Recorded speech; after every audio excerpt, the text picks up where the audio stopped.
आज गद्य खंड में तीसरी कहानी पढ़ने जा रहे हैं।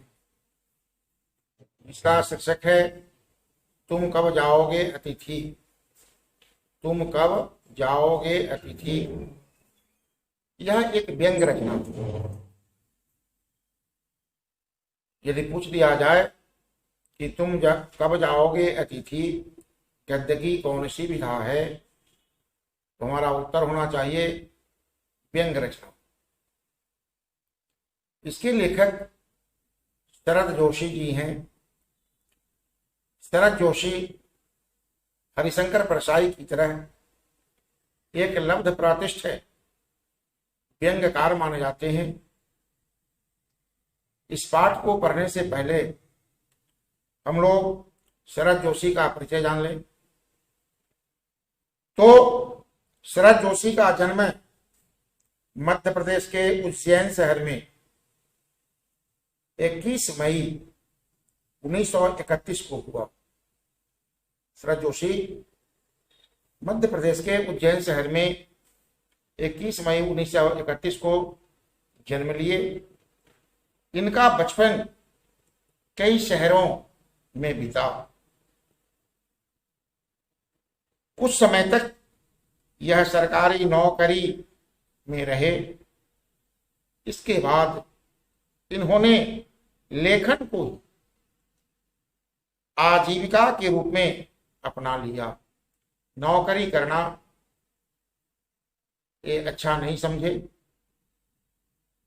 लेखन कार्य को ही इन्होंने अपनी आजीविका के रूप में स्वीकार कर लिया, चूंकि इसमें किसी प्रकार की कोई दूसरे की पाबंदी नहीं होती। जबकि नौकरी में हम नियमों से बंधे होते हैं, दूसरे के नियमों का पालन करना पड़ता है। नौकरी 8 करी 1 ना करी गई नौकरी। इसलिए नौकरी को त्याग कर इन्होंने लेखन कार्य को अपनी आजीविका के रूप में स्वीकार कर लिया। इन्होंने आरंभ में कुछ कहानियां लिखी, फिर पूरी तरह व्यंग लेखन करने लगे। पूरी तरह से व्यंग लेखन करने लगे। इन्होंने व्यंग लेख, व्यंग उपन्यास, व्यंग कॉलम के अतिरिक्त हास्य व्यंगपूर्ण धारावाहिकों की पटकथाएं और संवाद भी लिखे। हास्य व्यंग, वैसा व्यंग जिसको सुनकर हमें हंसी आ जाए, वह व्यंग हास्य व्यंग कहलाता है। उदाहरण के लिए कि हम भारतीय भले किसी मामले में विश्व में सर्वशक्तिमान हो या न हो, कम से कम एक मामले में इतना सर्वशक्तिमान जरूर है कि हम फ्रांस के तमाम चिड़ियाघरों में मच्छर भरने की क्षमता रखते हैं। सुनकर लोग हंस देते हैं, जबकि यह कमेंट है, कटाक्ष है यहाँ के प्रदूषण पर कि बिना मच्छरों का कुरस गान सुने हुए रात में हमें नींद नहीं आती। तो हिंदी व्यंग को प्रतिष्ठा दिलाने वाले प्रमुख व्यंग्यकारों में शरद जोशी का भी एक स्थान है। व्यंग को साहित्य की विधा बनाने में जिन लोगों ने अथक प्रयास किया, उन लोगों में शरद जोशी का भी एक स्थान है। ऐसे हरिशंकर परसाई अपने जमाने के बहुत अच्छे व्यंग्यकार रहे हैं, जिन्होंने व्यंग को साहित्य में प्रतिष्ठा दिलाने का सफल प्रयास किए थे। शरद जोशी भी उन्हीं के समान थे।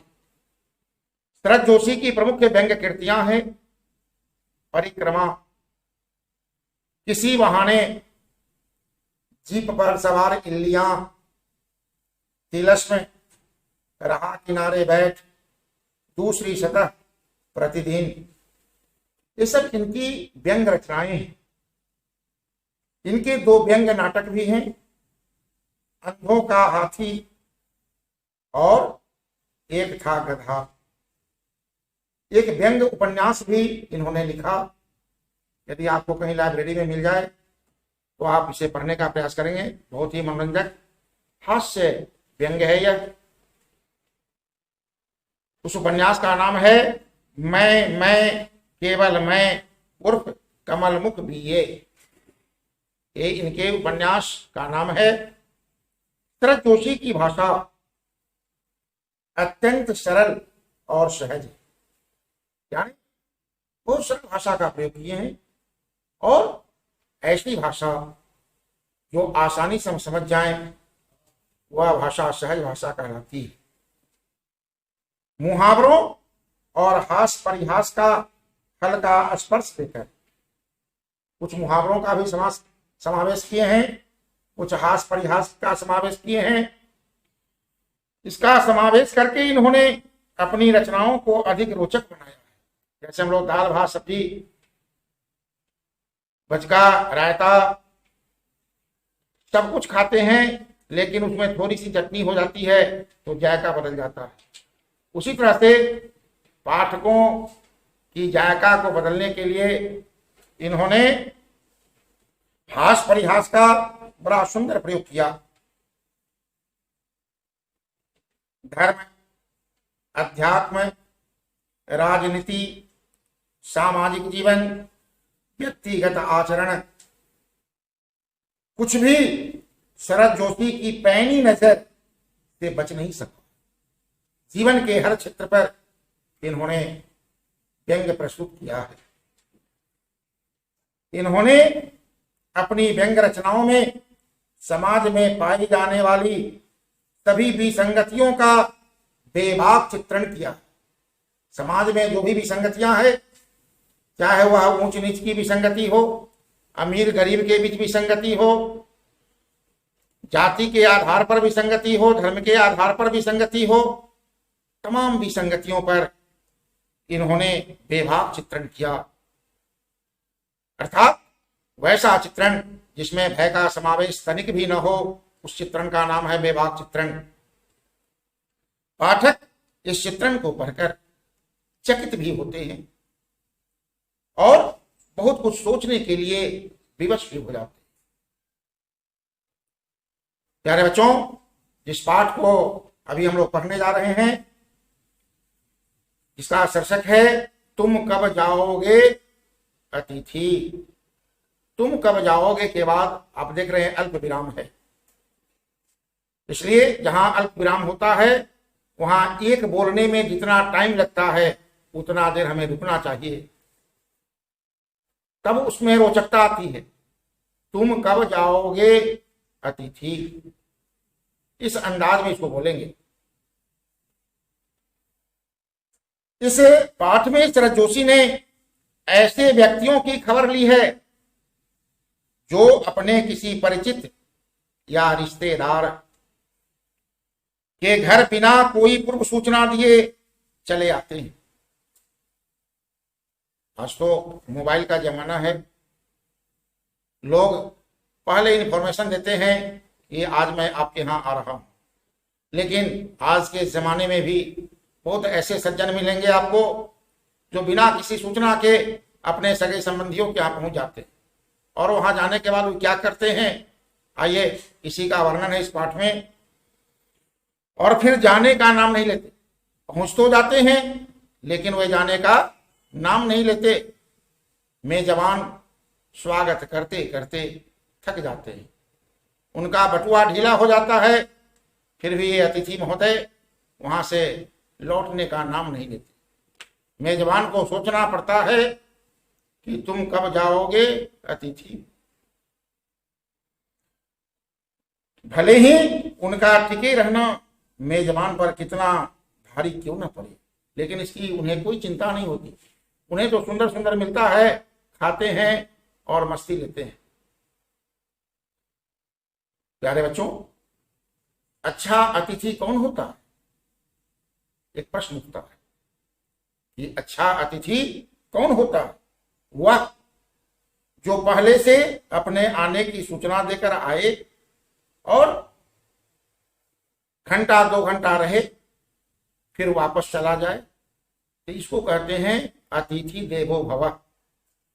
इसको कहा जाता है अतिथि देवो भव। जैसे आप देखते हैं, सुने होंगे, धार्मिक धारावाहिकों के माध्यम से देखे होंगे, रामायण में, महाभारत में, कि भगवान आते थे, भक्तों पर कृपा करके उन्हें मनोवांछित वरदान देकर पुनः लौट जाते थे।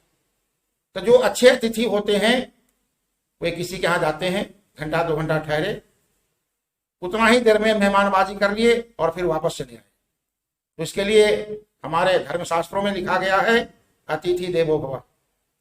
लेकिन कुछ ऐसे अतिथि भी होते हैं जो आने से पूर्व सूचना देते हैं, 1-2 दिन तक रहते हैं, 1-2 दिनों तक मेहमानबाजी करने के बाद वे वापस जाते हैं। तो उनको कहेंगे हम मानव अतिथि, यानी उसमें मानवता है कि 1-2 दिनों के बाद वे वापस चले जाते हैं। लेकिन कुछ ऐसे अतिथि भी हैं जो आते हैं तो जाने का नाम नहीं लेते। ऐसे अतिथि को यदि राक्षस की श्रेणी में रख दिया जाए तो शायद इसमें कोई संशय की बात नहीं होगी। तो लेखक महोदय के यहाँ जो अतिथि आए थे वह राक्षस श्रेणी वाले अतिथि थे।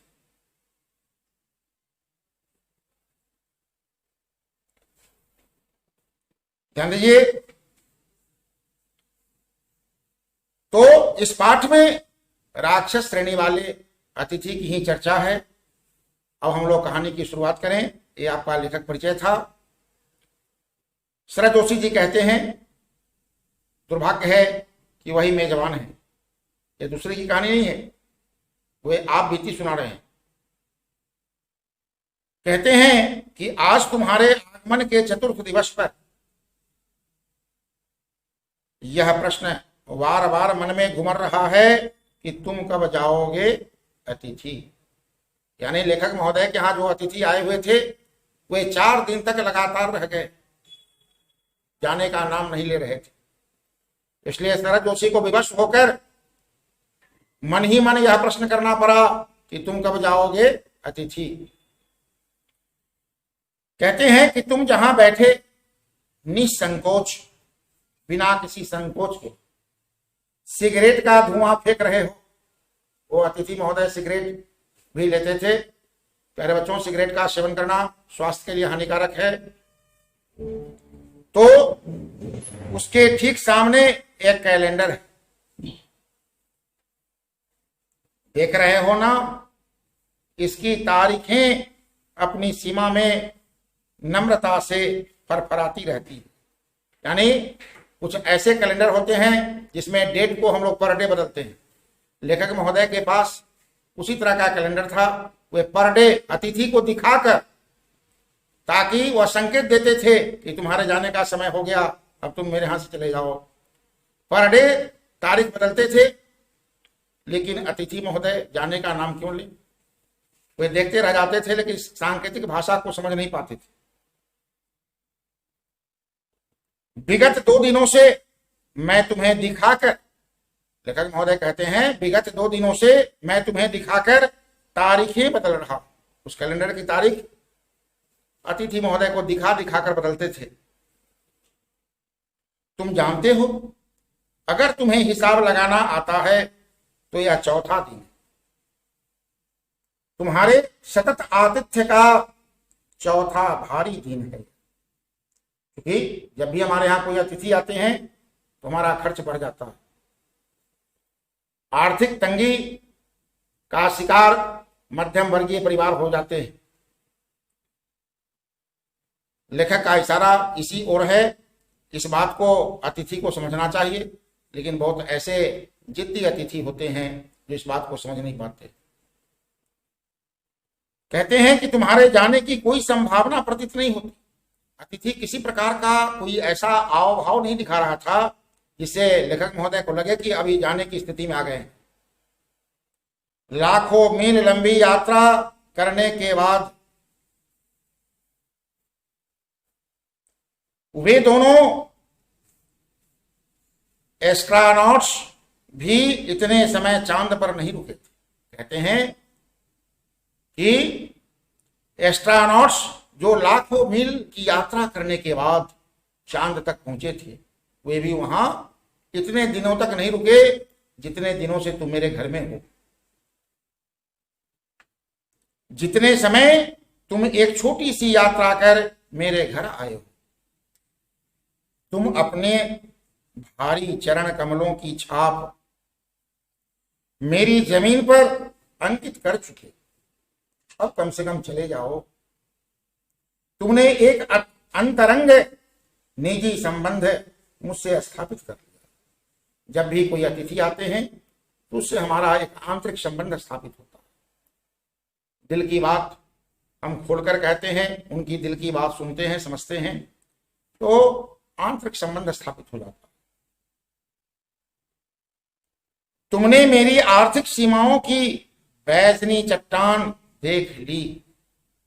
लेखक महोदय कहते हैं कि मेरी आर्थिक स्थिति क्या है, हम किस हद तक तुम्हारा स्वागत कर सकते हैं, स्वागत की ऊंचाई क्या हो सकती है, इसको तो तुमने माप लिया। अब चले जाओ। तुम मेरी काफी मिट्टी खोद चुके। मिट्टी खोदना एक मुहावरा है जिसका अर्थ किसी के यहां लंबे समय से टिका रहना और उसकी बर्बादी करना। अब तुम लौट जाओ। बड़ा प्रेम से कहते हैं, लेकिन उसको सुनाकर नहीं कहते, मन ही मन कहते कि अब तुम लौट जाओ अतिथि। तुम्हारे जाने के लिए यह उच्च समय अर्थात हाई टाइम है। क्या तुम्हें तुम्हारी पृथ्वी नहीं पुकारती? जहां तुम्हारा घर है, क्या तुम्हारा घर तुम्हें नहीं बुलाता? कहते हैं आगे कि उस दिन जब तुम आए थे, मेरा हृदय किसी अज्ञात आशंका से धड़क उठा। कुछ ऐसी घटनाएं होती है जो घटने से पूर्व ही इशारा कर देती। लेखक महोदय को लगा था कि जो मेरे यहां आए हैं शायद जाने का नाम नहीं लेंगे। इस बात की आशंका लेखक को पहले से थी। अंदर ही अंदर कहीं मेरा बटुआ कांप गया। बटुआ कांप जाना का अर्थ है कि अब आर्थिक तंगी के दौर से गुजरना। इसके बावजूद एक स्नेह भीगी मुस्कुराहट के साथ मैंने तुमसे गले मिला था। दिल से उसका स्वागत करना नहीं चाहते, फिर भी बाहरी हाव भाव कुछ ऐसा दिखाए, उससे गले मिले और कहते हैं कि मेरी पत्नी ने तुम्हें सादर नमस्ते की थी। लेखक महोदय की पत्नी उस अतिथि को सम्मान में नमस्ते कही थी। तुम्हारे सम्मान में वो अतिथि हमने रात के भोजन को एकमात्र उच्च मध्यम वर्ग के डिनर में बदल दिया था। उच्च मध्यम वर्गीय परिवार में डिनर में जो भी व्यंजन परोसे जाते हैं उस तरह का व्यंजन अतिथि महोदय के लिए लेखक ने परोसा था। जबकि एक उच्च मध्यम वर्गीय परिवार के नहीं थे, एक निम्न मध्यम वर्गीय परिवार के थे। मध्यम वर्गीय परिवार को भी दो वर्गों में बांटा गया है, उच्च मध्य वर्गीय परिवार और निम्न मध्य वर्गीय परिवार।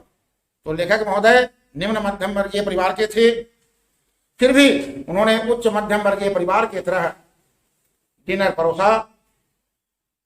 तुम्हें स्मरण होगा, कहते हैं कि तुम्हें स्मरण होगा कि 2 सब्जियों और रायते के अलावा हमने मीठा भी बनाया था।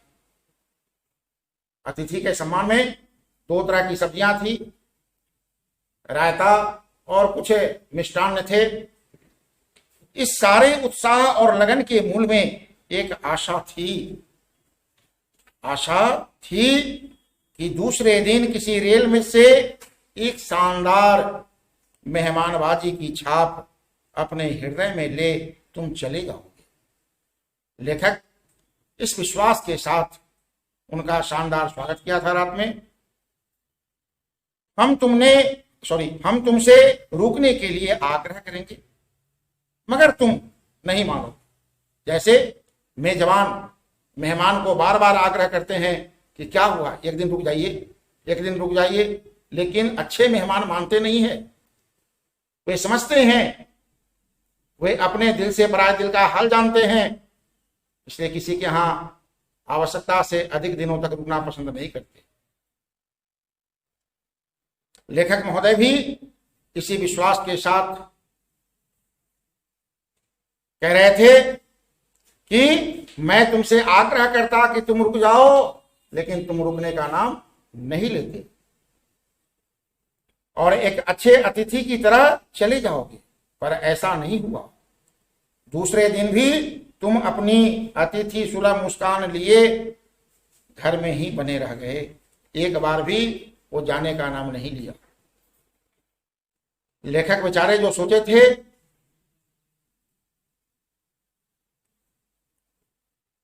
उनकी अरमान आंसुएं बह गए। हम लोग गीत सुने हुए फिल्मी गीत, दिल की अरमान आंसुएं बह गए, वही हाल लेखक महोदय का हो गया। हमने अपनी पीड़ा पी ली और प्रसन्न बने रहे। स्वागत सत्कार के जिस उच्च बिंदु पर हम तुम्हें ले जा चुके थे, वहां से नीचे उतर हमने फिर दोपहर के भोजन को लंच की गरिमा प्रदान की। यानी दोपहर के भोजन को क्या बना दिए? लंच। दोपहर में जाकर उन्हें लंच दिया गया ताकि फिर इस संकेत को समझ जाएं और चले जाएं, लेकिन उन्होंने फिर भी जाने का नाम नहीं लिया। और रात्रि को तुम्हें सिनेमा दिखाए, रात में ले जाकर उन्हें क्या दिखाए? सिनेमा। हमारे सत्कार का यह आखिरी छोर है, जिससे आगे हम किसी तरह के सत्कार के लिए सहमत नहीं थे। इसके तुरंत बाद भावहीनी विदाई का वह भीगा हुआ क्षण आ जाना चाहिए था। जब हम किसी को विदाई देते हैं वह भीगा क्षण कहलाता है, क्योंकि बिछुड़ने के क्रम में आंसुओं की धाराएं बहती है, इसलिए इस क्षण को भीगा क्षण कहा गया है। लेकिन जब तुम विदा होते और हम तुम्हें स्टेशन तक छोड़ने जाते, पर तुमने ऐसा नहीं किया। उस समय भी जाने का नाम नहीं लिए।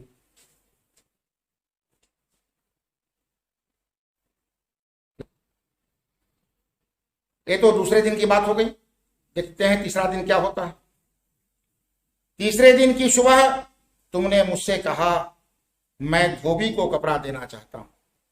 2 दिन में अतिथि महोदय के कपड़े भी गंदे हो गए थे, एक ही सेट लेकर आए थे जो पहने हुए थे। कहते हैं कि मैं धोबी को कपड़ा देना चाहता हूं। यह आघात अप्रत्याशित था और इसकी चोट मार्मिक थी। लेखक को यह प्रस्ताव सुनकर अप्रत्याशित आघात लगा, चूंकि सोच रहे थे कि आज सुबह सुबह कहेंगे कि अब मैं जा रहा हूं, लेकिन जो ये सोचे वैसा कुछ नहीं हुआ। अतिथि महोदय कह दिए कि आप मेरे कपड़े धोबी के यहां भेज दीजिए, गंदे हो गए। तो ऐसा चोट लगा इनको, जिसकी प्रत्याशा इन्होंने नहीं की थी। वह आघात जिसकी हम प्रत्याशा न किए हों, वह आघात क्या कहलाता है? अप्रत्याशित आघात। तुम्हारी सामीप्य की बेला एकाएक यूं रबर की तरह खिंच जाएंगी, इसका मुझे अनुमान न था। तुम मेरे यहां इतने लंबे समय तक रह जाओगे, इसका मैं कभी अनुमान नहीं लगाया था। पहली बार मुझे लगा कि अतिथि सदैव देवता नहीं होता। प्रायः लोग अतिथि को देवता मानते हैं, लेकिन कुछ ऐसे अतिथि होते हैं जो देवत्व शक्ति से नीचे गिर जाते हैं। वह मानव बन जाता है और थोड़े अंशों में राक्षस भी हो सकता है। जो अतिथि आए और फिर जाने का नाम न ले, उसको भगाया जाए तो वह अतिथि देवता और मानव तो नहीं, राक्षस जरूर हो सकता है। किसी लॉन्ड्री पर दे देते हैं।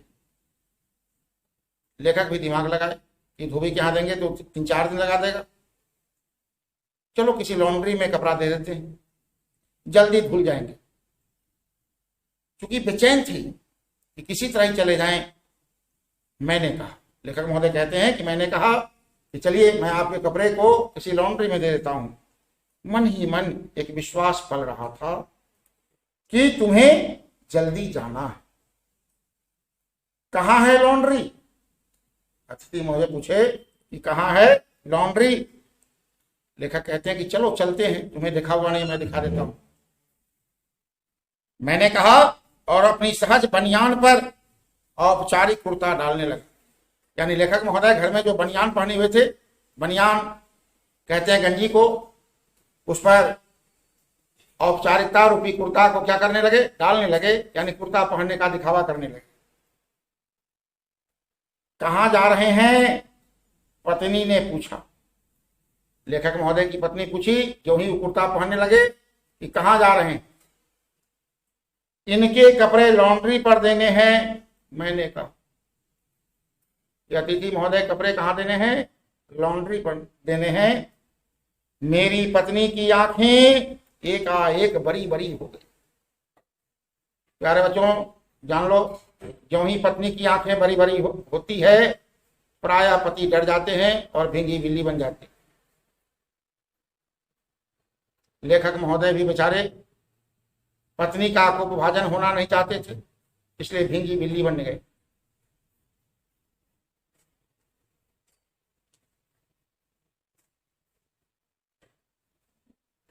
लेखक कहते हैं आगे कि आज से कुछ बरस पूर्व उनकी ऐसी आंखें देख मैंने अपने अकेलेपन की यात्रा समाप्त कर बिस्तर खोल दिया था।